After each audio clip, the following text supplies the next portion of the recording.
এবার আপনি জিজ্ঞেস করবেন ওনাদেরকে, কেমন আছেন আপনারা? তখন দেখবেন আপনার দিল কেঁপে উঠবে। যদি দিল দিয়ে প্রশ্ন করতে পারেন, বিশ্বাস করেন ভাই, আপনার দিল কেঁপে উঠবে। যখন আপনার সেই চিন্তাটা একটু গভীর হবে, তখন আপনি খালি কবরের জায়গাগুলো দেখবেন, আর দেখে দেখে বলবেন এইখানের ভিতর হয়তো কোন একটা মাটি আমি এখন দেখছি, যে মাটির নিচে একদিন আমার দেহটা থাকবে। এই কবরস্থানে অনেকে শুয়ে আছে যারা জীবনে বেঁচে থাকা অবস্থায় এই কবরের স্থানের পার দিয়ে 1000 বার হেঁটে গিয়েছে সকাল সন্ধ্যা, কিন্তু বুঝতেই পারে নাই ওনার চিরনিদ্রার জায়গা সেই কবর এখানে শুয়ে আছে, এখানে পড়ে আছে।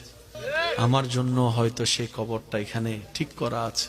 বিশ্বাস করুন ভাই, রব জান্নাত দেওয়ার জন্যই জান্নাত বানিয়েছেন। আমরা যদি একটু ধৈর্য দিয়ে সহ্য করে চলতে পারি, ক্ষমা করে চলতে পারি। অনেকে ক্ষমা করতে চায় না, আমি হারবো কেন? ভাই, বান্দার চোখে জিতে লাভ নাই, রবের রহমতের